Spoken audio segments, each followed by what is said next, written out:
Vers 53 ans, le matin, je me lève et j'ai une prise de conscience mais qui me met par terre et c'est « Mais Claire, non, tu n'as plus 20 ans, tu as 53 ans ». J'ai couru ma vie pendant 53 ans où je remplissais tous les blancs, tous les vides. Depuis l'épreuve et le chemin qui m'a amenée à aujourd'hui, je me sens une pèlerine de la vie. Inspiration, quand les épreuves de la vie poussent à l'action. Un podcast d'En Marche, le journal de l'AMC. Je m'appelle Sandrine Cosentino. J'ai rencontré Claire Colette, un petit bout de femme au regard déterminé. À la cinquantaine, elle fait un bilan sur sa vie. Claire la considère comme un désastre. Au même moment, elle commence à ressentir des douleurs partout dans le corps. Elle apprend qu'elle souffre de fibromyalgie. Claire est alors à la croisée des chemins entre vivre ou mourir. Elle décide, presque sur un coup de tête, de marcher vers Saint-Jacques-de-Compostelle. Claire nous dévoile, avec pudeur, son histoire familiale. C'est un élément déterminant dans sa décision de tout quitter. Mon histoire de vie a été assez chaotique. Donc je suis au milieu d'une fratrie de 3, un frère qui est 4 ans plus jeune et une sœur qui est 1 an plus âgée.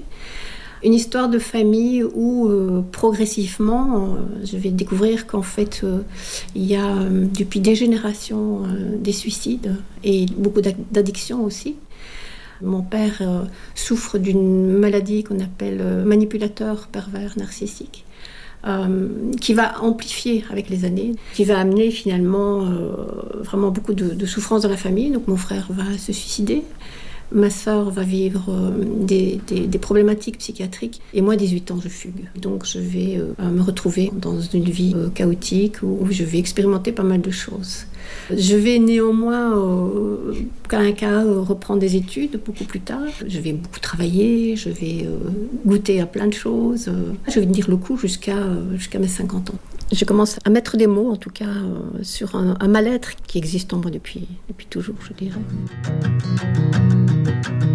Vers 53 ans, le matin, je me lève et j'ai une prise de conscience mais qui me met par terre et c'est « Mais Claire, non, tu n'as plus 20 ans, tu as 53 ans ». J'ai couru ma vie pendant 53 ans où je remplissais tous les blancs, tous les vides, c'est-à-dire que je faisais plusieurs boulots en même temps. Je fumais, j'ai fumé pendant 30 ans, je sortais, je faisais la fête et je m'anesthésiais aussi avec l'alcool. Et les questions qui surgissent, c'est « Mais Claire, qu'est-ce que tu as fait de ta vie ? Qu'est-ce que tu as réussi ? Qu'est-ce que c'est réussir une vie ? Comment tu as aimé ? Etc. etc. » La réponse que je donne, c'est « Voilà Claire, tu as tout raté, ta vie est un fiasco. » Et je m'attribue un jugement qui est extrêmement violent, c'est « Claire, tu es nulle. » Alors c'est avec le recul que j'ai compris le lien entre la maladie qui va s'installer et ce jugement que je me suis attribué. Progressivement vient se manifester en moi des douleurs dans le corps, des douleurs dans les bras, dans les jambes, une fatigue qui s'installe. Et je vais continuer à résister jusqu'à un moment donné où je ne peux plus faire l'autruche. Et donc je vais consulter un rhumatologue. Le rhumatologue me dit « Mais voilà, Madame Colette, vous souffrez de fibromyalgie. » Alors je l'ai encore dans l'oreille. Ça ne se guérit pas, ça évolue avec le temps. Et la seule manière d'atténuer les douleurs, c'est un antidépresseur à dose infinitésimale.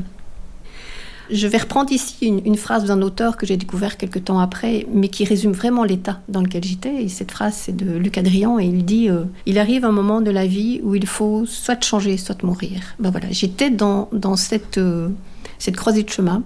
M'arrive à ce moment-là le souvenir, parce que j'avais travaillé avec Manu Bonmariage sur la préparation d'un film d'une personne qui partait marcher sur le chemin de Compostelle. Donc Compostelle s'était posé en moi. Voilà, Claire, t'as plus rien d'autre à faire que de déposer tes clés et tu prends ton sac à dos et tu pars. M'est venue une sorte de grâce, moi je l'appelle comme ça, où intuitivement j'ai su qu'il ne fallait pas préparer mon chemin et que je devais faire un lâcher-prise complet. Pour moi, le chemin était un appel, c'était un véritable appel. J'étais aussi dans cette dynamique de partir le matin sans du tout savoir où j'allais arriver, où j'allais loger. Et donc, ça me permettait d'être dans une ouverture complète aussi. J'ai déposé mon téléphone portable et donc je voulais vraiment créer la rupture. Et ma seule préparation, si je peux dire, c'est sur un petit bout de papier. J'avais mis « Mais Claire, qu'est-ce qui va plus dans ta vie, hein? Donc c'est la maladie, c'est la souffrance, c'est la perte du sens, mais c'est quoi l'amour, quoi, hein? Comment remettre du vivant dans ma vie. On me demande souvent si je suis croyante et si c'est Saint Jacques qui m'a appelée. Je me souviens d'être une enfant très sensible à la foi, à Dieu. J'allais prier. Et puis après, il y a eu cette rupture à l'adolescence parce que il y avait tellement de violence dans l'éducation où il y avait une incohérence complète entre le message d'amour du Christ et la réalité de l'amour. Alors maintenant, aujourd'hui, Saint Jacques, c'est vraiment un pote. Mais là, à ce moment-là, je ne le connais même pas. Mais il m'a rattrapée quand même. Je me vois encore déposer les clés dans la boîte aux lettres et sentir quelque chose d'irréversible qui me traverse. Je savais que j'irais au bout. C'est très curieux parce que j'étais quand même dans une souffrance du corps énorme. Et ce qui me met en chemin, c'est non pas ma foi, mais c'est la découverte que Saint-Jacques de Compostelle, donc la ville de Compostelle, se trouve au point le plus occidental de l'Espagne. Et Occident vient de occidere, c'est-à-dire mourir. C'est un chemin qui est marqué par cette symbolique « on meurt pour renaître ». Et pour moi, ça m'a appelée. Nous sommes le 30 juin 2006. Claire quitte Louvain-la-Neuve pour 3 mois de marche. Elle va parcourir un chemin de 2400 km. La première étape de son parcours sera marquée par la guérison du corps. Le 2e mois, elle connaîtra l'apaisement du cœur. Au 3e mois, Claire s'éveillera à la spiritualité. Claire nous partage les moments forts de son chemin. Elle commence le jour de son départ. C'était la canicule. Je porte ce sac à dos qui fait plus de 12 kilos. Très très vite, je commence à avoir mal, en plus des douleurs de la fibromyalgie, mal aux épaules, du sac à dos, mal aux pieds. Ma première journée, je la termine en approchant de Ouanfort-Cébolé. Et je vais frapper dans une ferme. Donc mon idée, c'était d'être le plus vulnérable et que le chemin allait me guider pour rencontrer les personnes que je devais rencontrer, mais qui devaient aussi me rencontrer. Et c'est une dame, la fermière, Marie-Thérèse, qui m'accueille. Je lui demande une grange à foin pour déposer mon sac de couchage et elle m'offre sa plus belle chambre le soir. C'est un repas en famille qui m'est offert. Et on se rend compte très très vite que on devait se rencontrer parce que moi, ma démarche de se lâcher prise venait la nourrir et elle, son témoignage aussi de vie venait me nourrir. Donc ça vient vraiment me donner une des premières clés dont j'avais besoin. Claire, ose aller frapper, ose demander. C'est vraiment un vrai échange. Puis la 3e nuit, ça va être ma 2e clé que je vais recevoir, c'est mon premier nom. Et là, je suis arrivée à Philippeville. Je m'arrête devant l'église. J'attends le prêtre qui n'était pas encore arrivé, puis il arrive. Donc je lui fais la même demande dans un petit coin de chez lui. Il me dit non. Et puis j'essaye de négocier quand même. Et là, il hausse un peu le ton. Il me dit non, c'est mon droit de vous refuser l'hébergement. Allez plus loin. Et puis, de manière très pédante, je regarde toutes ces affiches qui sont autour. Et je lui dis, mais à quoi ça vous sert alors? Toutes ces belles affiches, aimez-vous les uns les autres. Et donc il fait demi-tour, il sort une grande clé et il m'offre le local du patron qui est à côté de chez lui. Alors il n'y a pas d'eau, il n'y a pas de lit, mais c'est pas grave, j'ai un toit. Donc je m'installe et très très vite, je ressens pour ce prêtre une gratitude parce qu'il vient de me donner la 2e clé. Le chemin t'apportera tout ce dont tu as besoin, Claire, mais que ça te plaise ou pas. Et c'est ce que ça te plaise ou pas qui était important pour moi de remettre sur mon chemin. On voit directement l'état dans lequel j'étais. Je donne des leçons aux autres. C'est tout ça qu'il fallait que je dépose aussi sur mon chemin. Moi, je suis partie, non pas pour faire la leçon aux autres, mais pour que le chemin me fasse la leçon. Et je me suis très vite rendu compte qu'en fait, à avoir vécu comme ça, dans cette course effrénée de vie, je ne vois plus que l'apparence des choses. Et la subtilité de la vie, je ne la vois plus. Et ce chemin, cette marche, cette démarche, le fait de marcher lentement, d'avoir tout ce temps pour être en lien, en connexion, en reconnexion, va me permettre de retrouver cette connexion aussi avec le subtil de la vie. Et là, je me retrouve dans le silence et la solitude dans les forêts. Et très très vite, les premiers jours, c'est le mental qui tourne en boucle et qui ressasse des pensées enfermantes. Et puis je marche seule. Tout ça se dépose sur le chemin. Et à un moment donné, je découvre le silence en moi. Quelque chose que je n'ai pas souvenir avoir vécu, quoi. Donc il y a du silence en moi. Je me rends compte que quand je suis dans la tête, je suis dans la peur. Et quand je suis dans mon corps, j'existe vraiment dans le présent. du moment. Je reçois de nouveau cette intuition de descendre dans mon corps, alors, c'est-à-dire de sentir les odeurs, d'entendre les oiseaux, d'entendre le vent dans les feuilles, de sentir la chaleur du soleil, de voir cette beauté aussi. Et cette traversée des forêts, cette traversée des peurs en mettant en évidence les sens m'a permis de me rendre compte que je traversais en même temps les peurs, mais je reprenais goût à la vie, parce que c'est une délectation de sentir les odeurs, de regarder autrement, avec une présence accrue.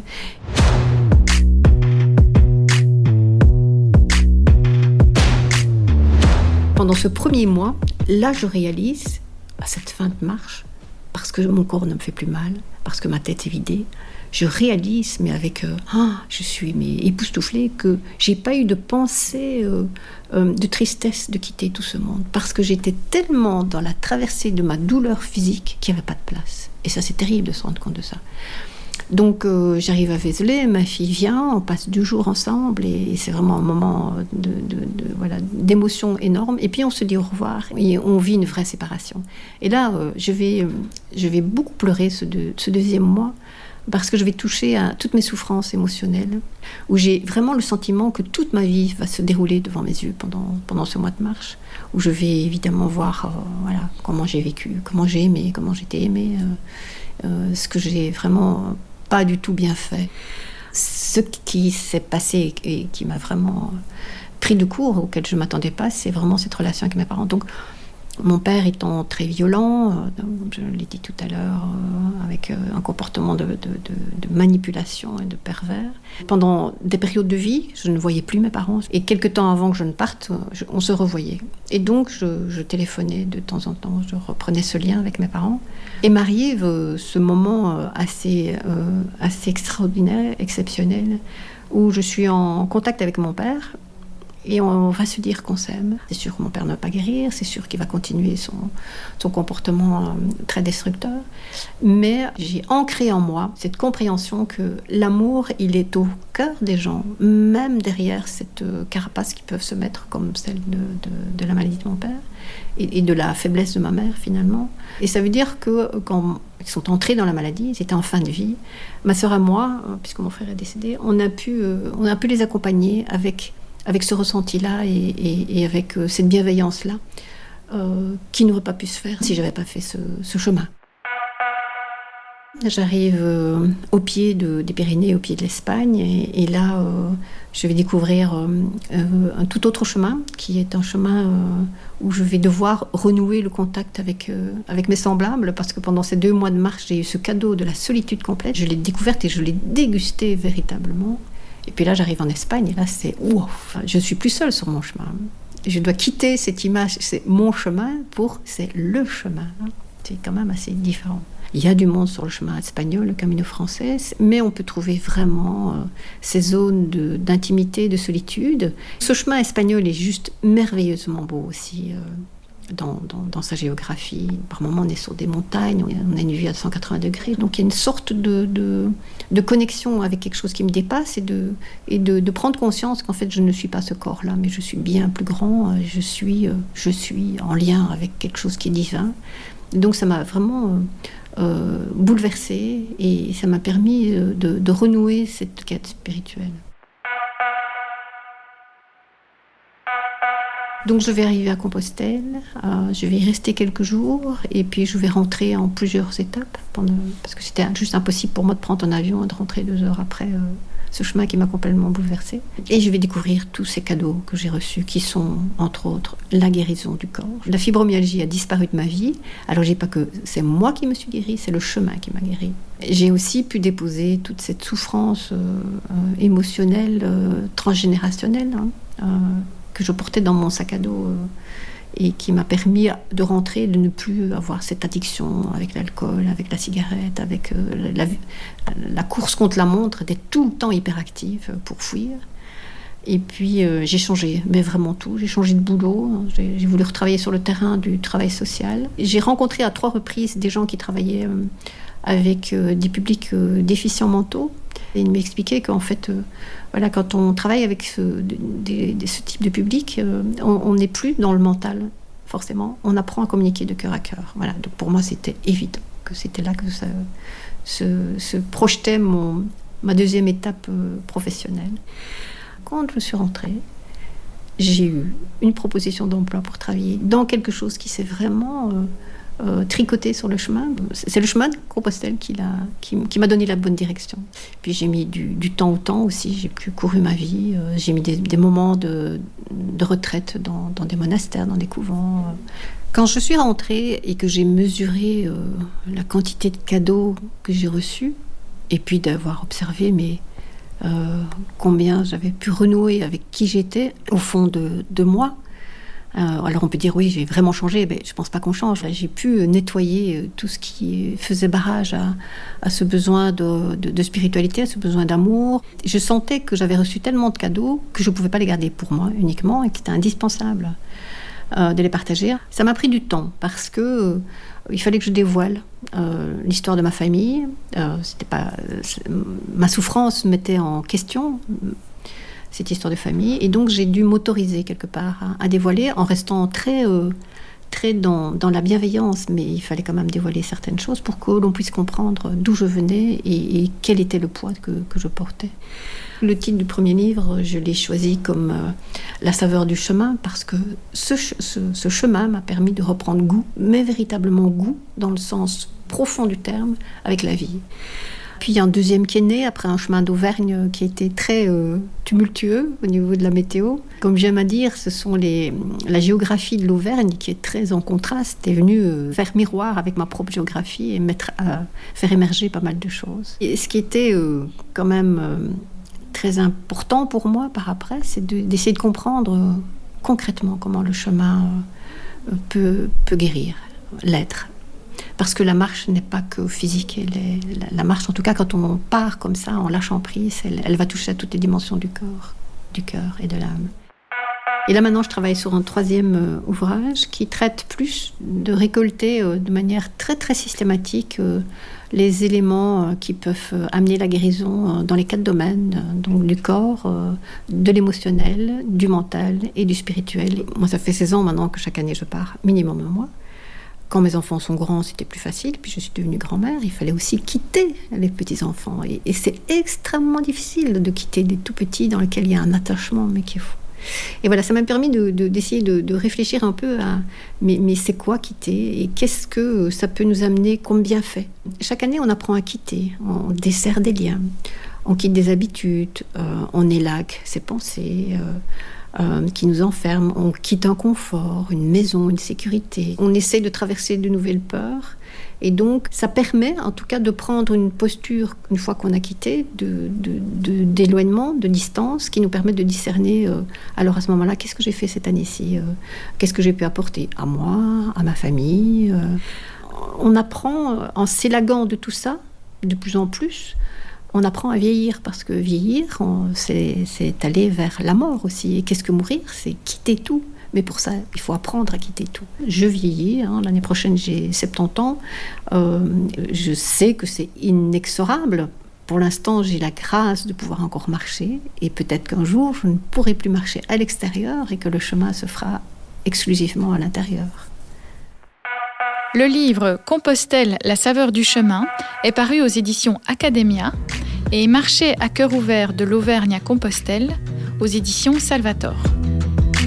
Retrouvez l'article Un appel de la route et du cœur sur le site enmarche.be. À bientôt pour une nouvelle inspiration.